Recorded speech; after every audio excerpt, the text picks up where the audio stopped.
मधुरा ऐक ना, बोला की. अगं अमेरिकेत बनवायची तशी पनीरची भाजी कर ना. करते की.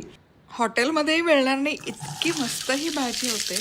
तर करायचं काय, कांदा आधी भाजून घ्यायचा चमचाभर तेलामध्ये, त्यामध्ये टोमॅटो टाकायचे, काजू आणि थोडेसे मगजबी, लसूण, आलं हे सगळं घालून परत एकदा छान एकत्र शिजवून घ्यायचं.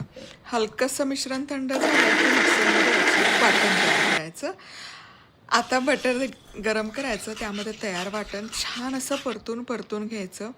गरम मसाला, यामध्ये किचन किंग मसाला, लाल तिखट, धनेपूड, चवीपुरतं मीठ घालायचं. पाणी घालायची आत्ता गडबड नाही करायची. बरं थोडी साखर घाला. बरं काय होतं, टोमॅटोचा आंबटपणा कमी करायला मदत होते. आणि ती ग्रेव्ही शिजवायला ठेवायची. पनीर हलकंसं मोठ्या आचेवर असं तळून घ्यायचं. कसुरी मेथी घाला, त्याची चव अप्रतिम येते. तळलेलं पनीर घाला आणि हॉटेलपेक्षा भारी पनीर मसाला तयार की. चला पटापट सबस्क्राईब करा.